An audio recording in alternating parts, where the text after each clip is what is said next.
Ancient Persia. Fearless, formidable, unrelenting. For ages, shrouded in mystery. An empire unparalleled in conquest and riches. To create an empire of the size of the Persian Empire, the largest empire the world had known, obviously takes military skill.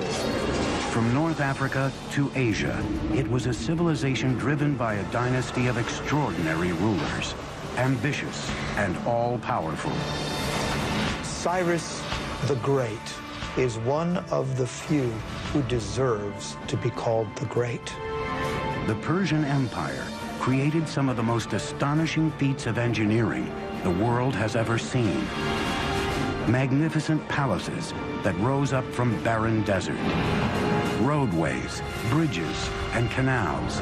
Everyone has heard of the Suez Canal, but how many have heard of Darius' canal? But dark clouds were on the horizon. An ancient rivalry with Greece would erupt into an epic clash that changed the course of history and shaped the Western world for thousands of years to come.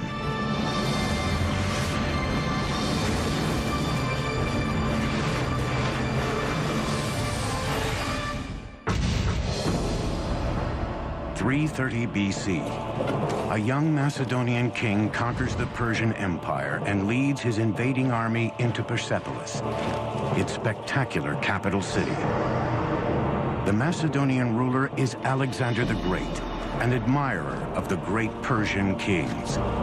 By sundown, the Greek victory celebration degenerates into a drunken melee. By sunup, Persepolis, the crown jewel of the Persian Empire, with palaces unrivaled anywhere in the world, is burned to the ground. More than 2,500 years later, these immense towers stand as testament to the soaring heights this now forgotten empire once reached.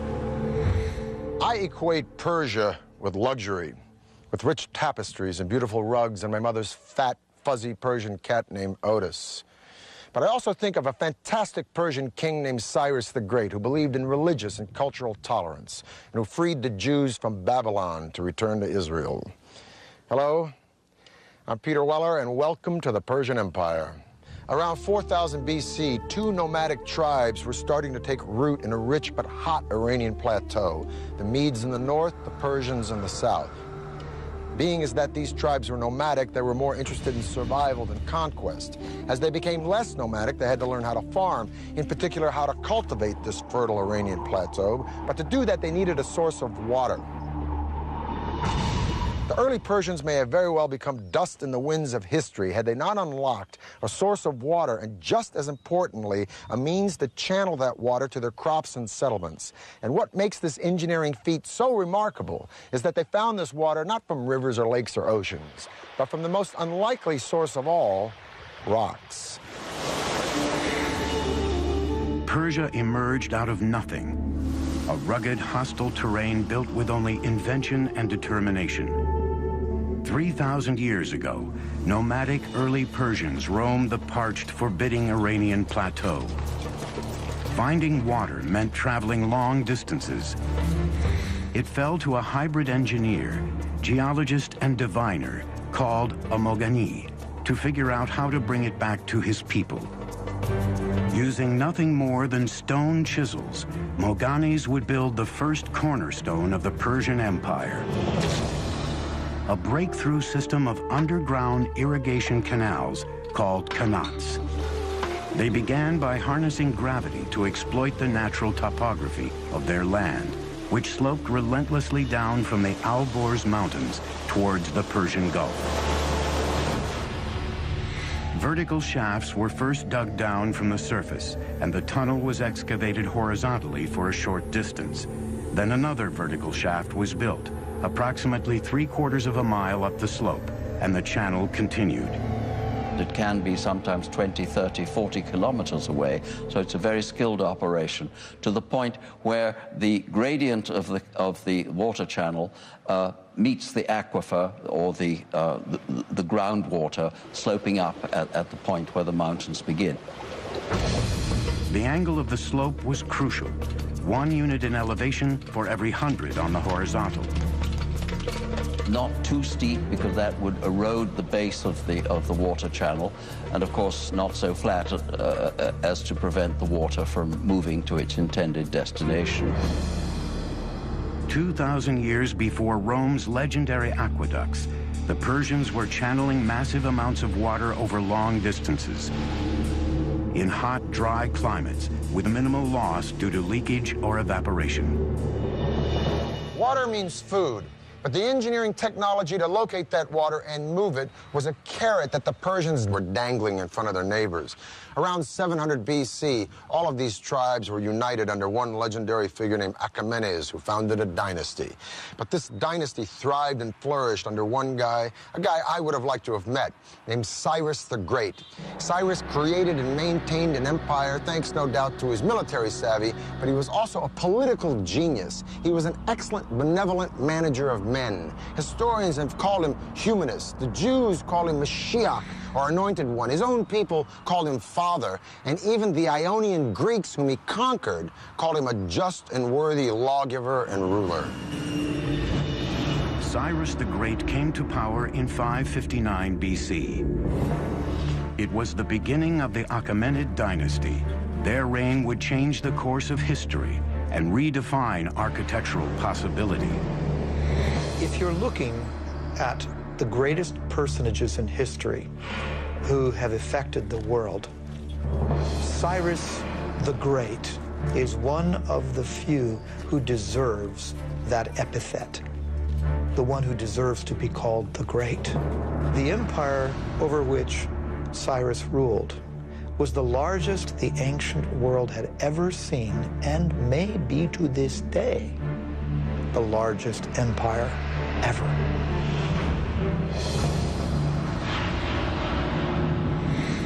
By 554 BC, Cyrus had crushed all rivals and became the undisputed leader of Persia. Now it was time to conquer the world. And if he was going to build an empire, he would need a magnificent capital city to reflect its growing stature. In 550 BC, Cyrus launched one of the most ambitious engineering projects anywhere in the ancient world. The Persian Empire's first great capital city at Pasargad, located in modern Iran. Cyrus was a very innovative builder, and I might add that his standards were particularly high. We can also say that his building project reflected in some ways the technologies that he found in the course of his various conquests. Like the Romans centuries later, the Persians were borrowers. They took the best and most advanced ideas from the cultures they conquered, then developed them even further into technologies uniquely their own. The art and engineering of Pasargad drew on influences as far-flung as Assyria, Egypt, and Asia Minor, thousands of miles away.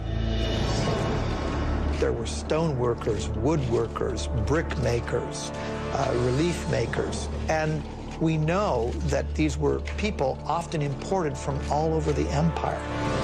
Today, over 2,500 years later, crumbling ruins are the only remnants of what was once here, Persia's first shining capital city. Pasargad's showpiece was its two magnificent palaces, surrounded by a majestic park and vast formal gardens. Among them, the first known appearance of the astonishing paradisia, the four-quartered walled Persian gardens. The gardens had over 1,000 yards of channels of carved limestone, designed such that water would enter small basins every 16 yards. The paradisia of Pasargad laid the foundations for many of the world's most magnificent gardens for the next 2 millennia. What's particularly different with the paradisia is the application of the geometric design. So we have squares, rectangular designs, floral designs, cypress trees, wild grasses, roses, lilies, all kinds of vegetations. And this is the concept of the modern park as we know it. As Pasargad was being built, Cyrus added to his dominion one enemy kingdom after another.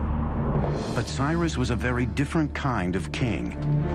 He refused to enslave his new subjects, a revolutionary concept in the ancient world. He recognized the local validity, if you will, of different religions and beliefs, and allowed those things to persist. In 539, Cyrus conquered Babylon, but he did not present himself as a conqueror. He presented himself as a liberator, rescuing these people from their despotic ruler. And then he did a totally unprecedented thing. He freed the Jews. The Jews had been living in Babylon in captivity ever since Nebuchadnezzar destroyed Jerusalem and their temple, and Cyrus freed them. Now, it could be said in hindsight or political history that Cyrus was looking for a buffer state between a hostile Egypt and his own empire. But so what? The point is that no one had ever done anything like this, and hardly anyone has ever done anything like it since. And subsequently, he is the only Gentile in the Bible to be referred to as Mashiach, or Messiah. As one distinguished Oxford scholar once said to me, Cyrus always had a very good press. It's a very true statement. Before he could launch the campaign that would make Persia the lone superpower of the ancient world, Cyrus the Great died in battle in 530 BC. He didn't live long enough to show what really he could have done outside the battlefield. So in that sense, you can compare him with Julius Caesar, who conquered, but did not live long enough, he was assassinated, to put the empire that he conquered together. By the time Cyrus died, the Persian Empire had 3 capitals: Babylon, Susa, and Ecbatana. But he chose to be buried in the city he created, Pasargad, in the tomb that mirrored the man who built it. At Cyrus's tomb, one of the aspects that shows his humility is that tomb is relatively unadorned, very simple, very elegant. Cyrus's engineers built the tomb in the form of simple but heavy stone Western structures. They began by laying large rectangular cut stones and used ramps, pulleys, and clamps to build the tomb to its height of 36 feet. The tomb of Cyrus is a very simple, outwardly modest monument for somebody who had created the largest empire that the world had seen to that date, and it's still remarkably well preserved after 25 centuries. For 30 years, no power on earth could stand up to Cyrus the Great.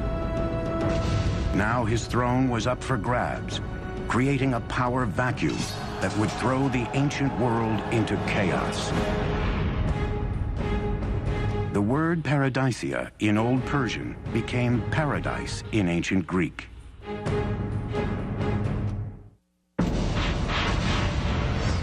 (530 BC). Cyrus the Great, the architect of the greatest empire the world had ever known, is dead. For Persia, its future now hung in the balance. Rivals and pretenders to the throne vied for power. Then a distant cousin of Cyrus, a brilliant general, rose up to assume power. When the smoke cleared, the Persian Empire was securely in his grasp. His name was Darius. And he would become arguably the greatest Persian king and one of the greatest builders of all time. Darius hit the ground running. He began by rebuilding the old capital of Susa with grand new palaces adorned in glazed brick. Today, the magnificence of the capital Susa is even found in the Bible. When the Greeks talk about Persian palaces, for example, they routinely mention Susa. When the Old Testament book of Esther talks about Persian palaces, it's Susa that they mention. But the new king of Persia wanted a ceremonial capital all his own. 518 BC, Darius launched one of the most ambitious construction projects of the ancient world. Located near the modern city of Shiraz, it would become known as Persepolis, or Persian city in Greek. All of the palaces rose from a vast stone platform designed to enhance the stature of the empire. The terrace square is huge, over 125,000 square meters. And he had to modify the landscape. His engineers had to come in and level out part of the area, and they had to build a retaining wall. He wanted it to be seen from a distance. That's exactly why you build up a terrace, so it could be viewed from afar. That makes it all the more grand and imposing. Persepolis was a colossal engineering challenge, with walls more than 60 feet high and 35 feet thick, and great halls featuring intricately designed columns. Thousands of architects, craftsmen, and laborers, along with tons of materials, were brought from the far reaches of the empire. Most ancient empires were built by massive armies of slave labor, but Darius, like Cyrus, believed in paying for the work that built Persia's palaces and monuments. Every worker was given his due, his or her due, because we also find women in the workforce as well. Depending on their skill, what the quality they brought to the work, they were paid accordingly. No expense was spared. Persepolis would be the signature monument of Persian power and glory. First of all, it's important to remember the origin of the Persians themselves. That is to say that these were a nomadic people. They lived in tented accommodation, and they would up their tents, move somewhere else, and plant their tents again. Now, as time went on, these tents became more and more elaborate affairs. And essentially what we're having at Persepolis is a tent turned into stone. The Apadana is nothing more than a stone tented building. The magnificent audience hall Darius built was called the Apadana. Each of those great monumental stone pillars are inspired by the kinds of wooden pillars that upheld a beautiful canvas roof. But now that canvas roof has turned to beautiful cedar wood instead. So the nomadic origins of the Persians gives the impetus to part of their architecture, but that's not all. The city's palaces were adorned in gold and silver, expensive tapestries, and colorful tiles. The walls were studded with carved reliefs of peaceful depictions of visiting dignitaries from conquered lands. But Persepolis' spectacular engineering achievements extended far beyond the city walls. Its intricately designed and constructed water and drainage system were unrivaled anywhere. Before the actual soil was placed in, first, Darius's engineers constructed a drainage system, plumbing, drain pipes. These would be covered. Water was also brought in along the Qanat system. But then those drain pipes, which would drain the effluents out, those were taken underground below the surface where the visitor would never see that. Even during his most ambitious projects to enhance the empire's monuments and infrastructure, Darius never stopped expanding his empire. Under the brilliant leadership of Darius, the Persian Empire grew to staggering size. It included modern Iran and Pakistan, parts of Afghanistan, Armenia, Turkey, Syria, Egypt, Lebanon, Jordan, Palestine, parts of Central Asia, all the way to northern India. And man, this is a lot of turf. To connect the farthest reaches of the empire, Darius would launch two audacious building projects. One would stretch over 1,500 miles of the Persian Empire. The other would connect the Red Sea to the Mediterranean. Creating gardens was held in such high esteem that the Persian kings wished to be remembered as gardeners.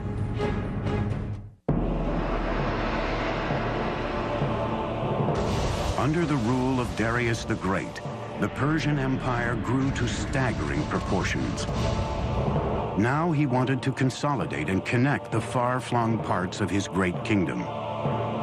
515 BC, Darius orders his engineers to build a massive stone highway, one that would weave the empire together from North Africa to India. Extending over 1,500 miles of the empire, He would call it the Royal Road. This was quite the engineering feat because this had to traverse through mountains, forests, deserts. So typically, earth would be packed, hardened, for example. They may not have had asphalt, but they certainly had knowledge of packing gravel or tiny rocks. Laying down a stone road is vital in a terrain where there could be a high water table. You don't want to get your feet stuck in the mud. You don't want to get your cart stuck in the mud. So you have to raise the road surface up. That means laying down some kind of surface initially that will either absorb the groundwater or not allow the groundwater to displace the road.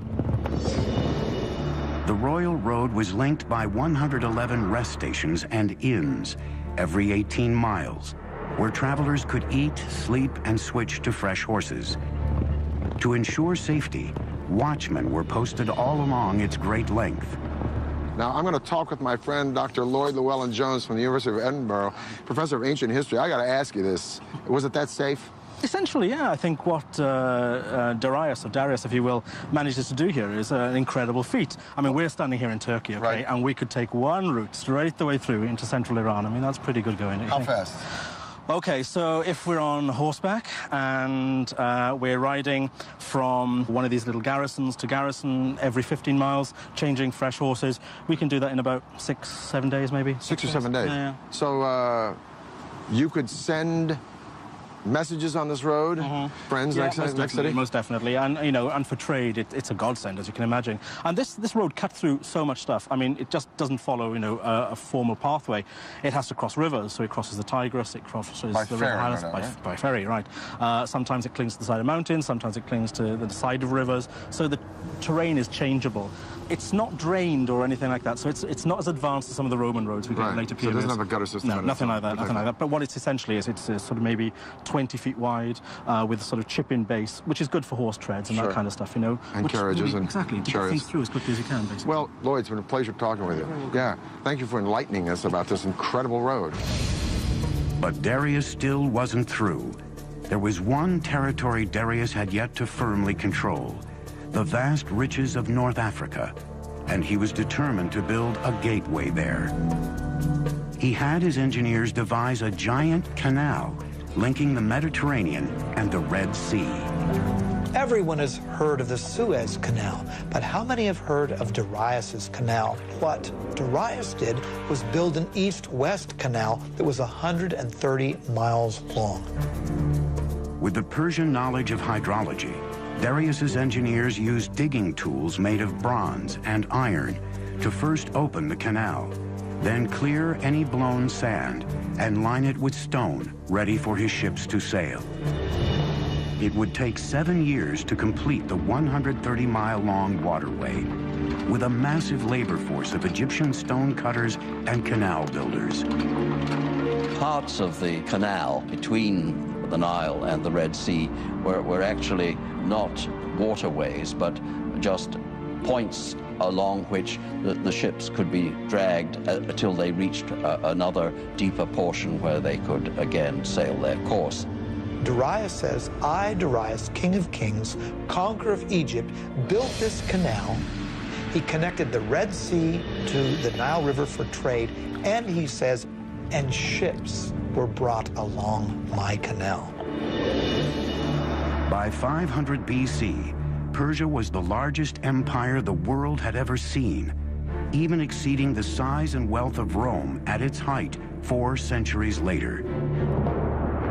Persia was invincible, and its appetite for conquest was beginning to frighten an emerging power across the Mediterranean, the city-states of Greece. Just a little geographical info. That big body of water out there is the Black Sea. This thin body of water here is the Bosphorus Strait that connects the Black Sea to the Mediterranean. So I'm standing in Asia, or Asia Minor, if you will, and that land over there is Europe. Now, in 494 BC, Darius put down a revolt from some cities on the coast of Turkey. But this revolt had been supported by Athens, so Darius wanted to teach Athens a lesson. He was going to march on Greece and attack that city. But how was he going to do it? He's got to go across the sea. Well, he takes a bridge of boats, pontoons, if you will, and lines them up from that point to that point and marches an army, so Herodotus says, of 70,000 men across the sea to attack Greece. Amazing. Persian engineers connected one side of the Bosporus to the other by scuttling boats side by side to form the foundation. Then they built a highway across the top, linking Asia to Europe. Probably this was a system of planks, and underneath there was a system of packed earth or perhaps dry wood to keep basically the road stable. Now, to keep the ships from wobbling, they must have used an anchor system of a certain weight, because if the anchor would have been too heavy, that would have, of course, tilted or damaged the ships. There was no breaking of the planks, not only due to the weight of the army crossing it, but due to the choppy waters of the Bosphorus. That's quite the feat of engineering before the age of computers. It is late August in the year 490 BC. Darius has already marched into Greece and taken Macedonia. Now he's destined to meet the Greek general Themistocles and an army from Athens and Corinth at the famous Battle of Marathon. A massive army from Persia numbers 60,000 or 140,000, 250,000, depending upon the propaganda you read. Suffice it to say, the Greeks are outnumbered 10 to 1. Their only recourse is to send for reinforcements. So the legendary runner Philippides runs from Marathon to Sparta, a distance of 140 miles in 2 days, hence the name of the race, Marathon. The two armies faced each other separated by a vast open plain. If they clashed head-on, the massive Persian forces would mow down the greatly outnumbered Greeks. This was the beginning of the Persian Wars. A reduced Greek force attacked the Persians head-on. The Persians went for an easy kill. But the remaining Greek forces had split into two and opened two other fronts against the Persians. Sucked into a bloody slaughter pit, the Persians suffered heavy losses and retreated. For the Greeks, it was a great victory. For the Persians, just a speed bump on their path to world domination. Darius decided to return home and turn his attention to shoring up Persepolis, his capital city. He would never get there. In 486 BC, Darius died on his way to quelling a rebellion in Egypt, leaving behind an empire that redefined the very notions of power and glory. He also prevented a replay of the chaos that followed the death of Cyrus by naming his successor, his son Xerxes. Now, Cyrus the innovator and Darius the expansionist were very hard acts to follow. But Xerxes had been a king in waiting all of his life, and a couple of his first acts were to suppress a rebellion in Babylon, another one in Egypt. And then he went after the Greeks. Somehow the Greeks just stuck in his craw. Some historians argue that Xerxes was making a preemptive strike. Others say that he was just cleaning up the business of his father. Whatever the case, the Greeks were no longer intimidated or impressed by the Persians since they'd beaten them at Marathon. And so Xerxes buddied up with the Carthaginian navy and the tip of what is now modern Tunisia, and he decided to beat the Greeks at sea. Discovered in 1931, Persepolis is one of the last archaeological excavations that dates back to the ancient world. 480 BC, the Persian Empire is at its peak, vast, immensely powerful, and incredibly rich. It's been 10 years since the Greeks defeated Darius the Great at the Battle of Marathon. His son Xerxes is now the latest absolute monarch in Persia's Achaemenid dynasty, and Xerxes wants revenge. Greece is only beginning to emerge as a force to be reckoned with, a coalition of profoundly different city-states, from democracies to dictatorships. They are united only by one creed, their hatred of Persia. The ancient world is on the verge of the Second Persian War.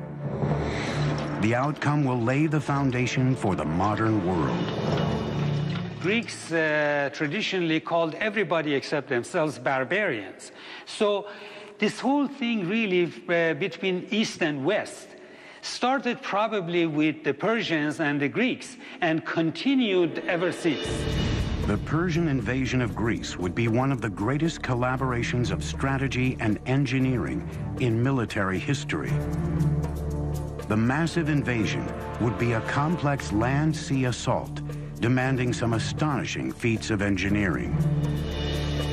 Xerxes wanted his forces to enter Greece at the Isthmus of Mount Athos, but the seas there were so turbulent, the king directed his builders to dig a canal across the isthmus.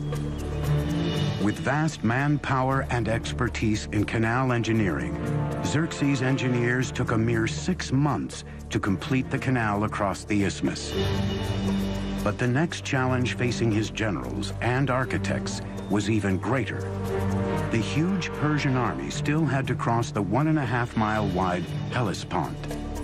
To this day, their solution is considered one of the most ambitious engineering projects ever conceived for a military campaign. Borrowing a page from his father's book, Xerxes ordered a double pontoon bridge built across the Hellespont. A feat of engineering that would far surpass the bridge Darius built at the Bosphorus. But what's very interesting is that 674 ships were now lined up. How were these ships kept stable? This must have been quite an engineering feat. The Bosphorus is not a very calm area. It can be quite choppy. The row of ships were kept in place with a very taut system of cables, probably 2 large cables that ran between Asia and Europe. Now remember, a large number of troops crossed this bridge, perhaps up to 240,000 troops. The ropes allowed the boat sufficient flexibility of movement in the turbulent waters. Each section of the bridge was built on 2 boats connected by planks, so the entire roadway could ride the waves, absorbing much of the surface choppiness. Persian engineers then constructed a platform across the top of the boats, then the roadway on top of that. With each wood plank, a superhighway emerged, crossing the Hellespont using battleships as the foundation. Remember, we're dealing with the hooves of tens of thousands of cavalry, including armored cavalry, which would have been much, much heavier. The ships were amazingly kept stable, so this allowed Xerxes to cross with his army into Europe and cross back when he needed to, and the ships were kept in place. And for a short period, Europe and Asia were one. 10 days later, with his bridge complete, Xerxes marched into Europe. The whole army crossed with heavy equipment, heavy cavalry, and the planks were kept in place. There was no breaking of the planks, not only due to the weight of the army crossing it, but due to the choppy waters of the Bosphorus. Xerxes' strategy was simple: overwhelm the Greeks on land and at sea with superior numbers. Once again, the Greeks were led by the great general Themistocles. He knew he couldn't beat Xerxes on land, so the entire campaign was designed to lure the Persian navy into a trap. In August of 480 BC, the 2 armies met at a spot chosen by the Greeks, Thermopylae, a mountain pass so narrow only 1 chariot at a time could get through. For days, the massive Persian army was stalled, bottlenecked on the wrong side of the pass, just as the Greeks planned. In the meantime, unseen by the Persians, Themistocles left with most of his army, leaving only a token force of 6,000 Spartans behind. Like his father before him, Xerxes was about to charge headlong into a Greek trap. When they finally broke through the narrow pass, the Persians easily destroyed the meager Spartan force Themistocles had left behind as bait and marched toward Athens. But when Xerxes reached the city, Athens was deserted. Xerxes suspected he had been duped and would make the Athenian people pay for it. For generations, Tolerance for their vanquished had been the hallmark of Persian kings. Not this time. In a very un-Persian-like act, Xerxes burnt Athens to the ground. The Persian king regretted it immediately, and the following morning ordered Athens rebuilt. But it was too late. The deed was done. His moment of rage would come back to haunt Persia nearly 200 years later. But this war was still far from over. At the same time, Themistocles was setting his trap that lured the massive Persian navy into the narrow bay at Salamis. Then he unleashed a surprise attack. The huge Persian fleet was caught in the naval equivalent of gridlock. They couldn't maneuver in the tiny bay, while the Greeks used their heavy triremes as battering rams to demolish the Persian ships. It was a decisive victory for the Greeks. Xerxes returned home defeated, king of a Persian empire that was no longer invincible. There is one high note in the Persian loss against the Greeks at the Battle of Salamis, one saving grace, a woman named Artemisia, the sole female navy captain in the Persian fleet. She faked out the Greeks by ramming one of her own losing ships, and she sailed away to escape in the confusion. Her survival skills so impressed Xerxes that he was thought to have said, "My men are becoming women, and my women are becoming men." The Persian wars launched Athens into its golden age, but left the colossal Persian Empire vulnerable. It would be left to a young prince, a worshiper of Persia's great kings, to deal the empire its last blow. Humiliated by Artemisia's daring escape, the Greeks offered a huge price for her capture, but Artemisia had safely sailed home.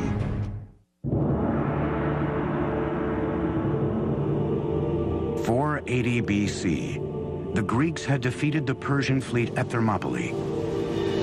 The aura of invincibility that surrounded this empire was gone. But there were still days of power and glory ahead for the Persian Empire.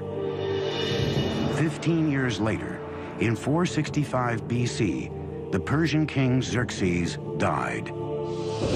Xerxes left the empire to his son, Artaxerxes, who was determined to take Persia back to its golden days. He began by turning his attention to a building project begun by his grandfather, Darius. 4 decades after it was started, Persepolis, the magnificent capital city, was still under construction. Now, Artaxerxes would oversee one of the last great engineering projects of the Persian Empire. Today, we know it as the remarkable Hall of 100 Columns. We know that the actual hall was some 200 by 200 feet, almost on the perfect square. What's remarkable of the Persepolis columns is when you look up the entire shaft, and these things raise, hundreds of feet into the air, there is not one piece of displacement whatsoever. It's a perfect vertical. They're working with what we might consider to be primitive tools, just stone mallets and bronze chisels, that's all. The fluting on the columns of Persepolis is so precise, however, that these are clearly the work of master craftsmen. The columns are constructed in drums, 7 or 8 drums stacked on top of another. This is done by scaffolding the whole area around the column, and then with a crane, a wooden crane, literally moving each column drum in place. Any client king, any governor from a distance, or even anyone who would come in that hall, would be so impressed by the vastness of the hall and by this forest of columns that stretched nearly as far as the eye could see. An amazing achievement. Across the empire, Persians were still producing some of the most extraordinary feats of engineering in the ancient world. In 353 BC, the wife of a local governor began work on a magnificent tomb for her dying husband. Her tribute to him would be a marvel of engineering and would become one of the 7 wonders of the ancient world. The Mausoleum of Maussollos. The marble monument would rise to 135 feet tall, enclosing a great courtyard. The roof was a pyramid with a staircase on each side, a pathway to heaven. More than 2,500 years later, the tomb of U.S. President Ulysses S. Grant in New York City would be designed after the Mausoleum of Maussollos. By the 4th century B.C., Persian engineering was still the finest in the world. But underneath the soaring columns and shining palaces, the empire's very foundations were crumbling. And its enemies were soon at the gate. When Athens supports a rebellion in Egypt and Greeks occupy the capital city of Memphis, Artaxerxes leaves Persepolis and his building projects, and he launches a military campaign to kick the Greeks out of Memphis and bring Egypt back under Persian control once again. It'll be the last great victory of the Persian Empire, because in 424 BC, Artaxerxes dies, leaving a power vacuum and 8 solid decades of rampant infighting and neglect. And while the Persian Empire is embroiled in internal conflict and corruption, a young Macedonian prince is studying Herodotus and the accounts of the great Persian hero Cyrus the Great. And this Macedonian prince will set his eyes on conquering the world. His name is Alexander. In 336 BC, a distant relative of Artaxerxes rose to power. He took a regal name, Darius III. He will always be remembered as the king who lost an empire. Over the next 4 years, Alexander and Darius III met head-to-head in a series of fierce battles as Darius III's army was slowly pushed back to its own doorstep. In 330 BC, Alexander was at the gates of the empire's crown jewel, the capital city of Persepolis. Alexander adopted the Persian policy of respecting the defeated. None of his soldiers were allowed to pillage or plunder the lands they had conquered. But how do you tame so many soldiers after a victory over the most magnificent empire on planet E? Well, maybe his soldiers were restless or resentful, or maybe they just remembered the stories of how Athens had been burned by the Persians. In any case, at Persepolis, they let go. Huge celebrations took place after the victory, and during these celebrations, the treasury was pillaged. And then one of the saddest acts of arson in all of history took place. Persepolis was burned. Alexander was not in the business of destroying things. Persepolis probably was burned because it was a symbolic thing. And he also burned it to make a symbolic gesture, not a destructive gesture. There must have been wonderful draperies and things around, and no doubt fire could have begun accidentally just as much as purposefully, because if he really wanted to be an Achaemenid king, the last thing he should want to do was to destroy Persepolis. But there were no fire engines, and once the blaze had taken hold, it was a very terrible blaze, and it left its mark throughout the site. Darius III had escaped capture, but in the summer of 330 BC, he was murdered by a close ally. The last Achaemenid king was dead. Alexander gave Darius III a magnificent funeral and later even married his daughter. Alexander declared himself an Achaemenid Persian king and added the final chapter to the story of an empire that had spanned 3 continents and endured for over 2,700 years. Alexander, admirer of Persian kings, chased down the murderers of Darius and killed them himself. Alexander believed that only kings had the right to kill kings. But would have Alexander actually killed Darius? Probably not, because Alexander didn't create an empire, he only conquered one. The empire already existed, created by Cyrus the Great. No, Alexander's genius was to co-opt and use Persia, an empire that stood long before Alexander was born, and whose legacy of culture and sophistication and luxury would be around long after Alexander was dead. For the History Channel, I'm Peter Weller.